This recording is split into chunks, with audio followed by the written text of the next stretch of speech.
ঢাকা 18 আসনের দিকে আপনারা তাকান, অন্যান্য যে কোনো জায়গাতে কোনো জায়গায় পরিবেশ খারাপ সেটা আমি বলছি না, কিন্তু ঢাকা 18 আসনের একটু ভিন্নতা আছে। সেই ভিন্নতা হলো এখানে আমরা এক প্রার্থী অন্য প্রার্থীর প্রতি সহনশীল, আমরা সহ অবস্থান নিয়ে কাজ করছি। যে যার মতো কাজ করে যাচ্ছে, যার যার কর্মীরা তার নেতাকর্মীরা তারা মিছিল করছে, মিটিং করছে, জনগণের কাছে যাচ্ছে, ভোট ভিক্ষা করছে, কোনো জায়গায় কোনো সমস্যা হচ্ছে না। আমরা এই পরিবেশটা ইনশাল্লাহ শুধু নির্বাচনকে উপলক্ষ করে না, আমরা আগামী দিনে জীবনে যতদিন বেঁচে আছি সকলকে মিলে সকলকে নিয়ে একসঙ্গে এই রাজনীতিটা করতে চাই, সহ অবস্থান নিয়ে রাজনীতি করতে চাই। আমাদের খেয়াল রাখতে হবে, এই সমাজকে পরিবর্তন করতে হলে, এই সমাজকে উন্নত শিখরে নিয়ে যেতে হলে আমাদের সকলের সহযোগিতা দরকার। সেই জন্য ব্যক্তিগতভাবে আমি সকলের সহযোগিতা চাই এবং সকলকে নিয়ে কাজ করতে চাই।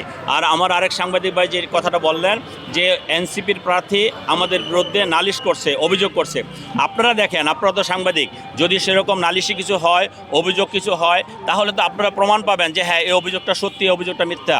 আপনাদেরকে আমি একটা ঘটনা বলি, সেদিন ডুমনিতে একটি ঘটনা ঘটেছে। আমাদের দিদার মোল্লা আমি কথাটা বললে আপনার ক্লিয়ার হবেন সেই জন্য আমি বলছি, দিদার মোল্লা একটি মাদ্রাসার খেলাধুলার অনুষ্ঠানে প্রধান অতিথি ছিল। সেই মাদ্রাসাটা তাদের নিজের মাদ্রাসা, সেই খেলাধুলায় সে প্রধান অতিথি ছিল। সেই প্রধান অতিথি থাকা অবস্থায় আমাদের এনসিপির প্রার্থী সেখানে গিয়ে তার চেয়ারে বসে সেখানে বক্তব্য দিয়েছে, সেখানে কিছু হইহুল্লা হয়েছে। পরবর্তীতে আমরা তাকে শোকজ করেছি এবং শোকজ করার পরে সে জবাব দিয়েছে, যে জবাব দিয়েছিল সে জবাব সন্তুষ্টজনক ছিল। তারপরে আমি যেহেতু একজন প্রার্থীর সামনে কিছু কথা কাটাকাটি হয়েছে, দুই পক্ষেরই হয়তো কথা কাটাকাটি হয়েছে, সেই জন্য কিন্তু আমরা তাকে দল থেকে বহিষ্কার করেছি। আমরা কোনোভাবেই, কারণ মানুষ জানে বিএনপি একটি বড় দল, আপনারা জানেন, আমরাও জানি বিএনপি একটি বড় দল, প্রতিটি ঘরে ঘরে আমাদের কর্মী আছে, প্রতিটি ঘরে ঘরে আমাদের সমর্থক আছে, কিন্তু তারপরে আমরা কিন্তু চুপচাপ বসে আছি। আমরা কোনো নালিশে বিশ্বাসী না, আমরা কোনো অভিযোগে বিশ্বাসী না। হ্যাঁ, তবে যদি অভিযোগ করার মতো কিছু ঘটে অবশ্যই আপনারা অভিযোগ করবেন, কিন্তু এগুলো ভয় থেকে আগামী 12 তারিখে নির্বাচনে হেরে যাবে, জনগণ তাদের পক্ষে কাজ করতেছে না, জনগণ তাদের সায় দিচ্ছে না, সেটা তো আর বিএনপির অপরাধ না। যার যার দল, যার যার জোট নিয়ে তাকে এগিয়ে যেতে হবে।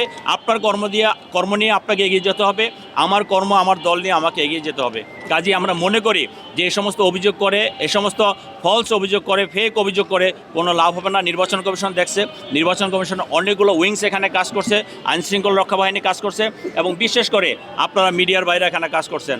আমাদের দলের যদি কোনো জায়গায় কোনো অপরাধবোধ থেকে থাকে এবং আমাদের কোনো কর্মীর যদি কোনো জায়গায় অপরাধবোধ থেকে থাকে, অবশ্যই আমরা সেটার সাথে সাথে ব্যবস্থা নিব। এবং আমি আশা করি এবং আমি বিশ্বাস করি আমাদের নেতাকর্মীরা আমাদের কথা শুনে। আমরা সবসময় যেটা বলে আসছি যে আমরা সহ অবস্থান রেখে সুন্দর নির্বাচন করতে চাই, সেই দিকে দৃষ্টি রেখে আমাদের নেতাকর্মীরা কাজ করছে। আমাদের নেতাকর্মীরা অভিযোগ দেওয়ার মতো কোনো কাজ করেন না।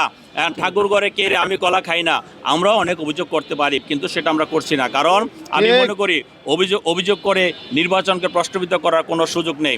এখানে একটি গোষ্ঠী নির্বাচনকে প্রশ্নবিদ্ধ করতে চায়, ফেসিবাদী সহ অন্যান্য একটি গোষ্ঠী।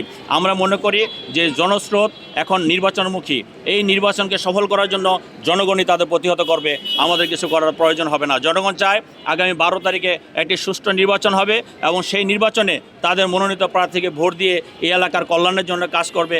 যত অপশক্তি তার বিরুদ্ধে করুক না কেন, কোনো অপশক্তি কোনো কাজ করে লাভ হবে না। কারণ আপনারা দেখেছেন রাষ্ট্রীয় সমস্ত মেকানিজম শেখ হাসিনা পক্ষে রেখেছিল, জনগণ বিপক্ষে ছিল, সেই জন্য সে টিকতে পারেনি। ইনশাল্লাহ জনগণ বিএনপির পক্ষে আছে, বিএনপির সাথে আছে, এখানে কোনো সমস্যা অপরাজনীতি এখানে কার্যকরী হবে না বলে আমি বিশ্বাস করি। জনগণ ভোট কেন্দ্রে যাবে এবং ধানের শেষ মার্কায় ভোট দেবে ইনশাআল্লাহ।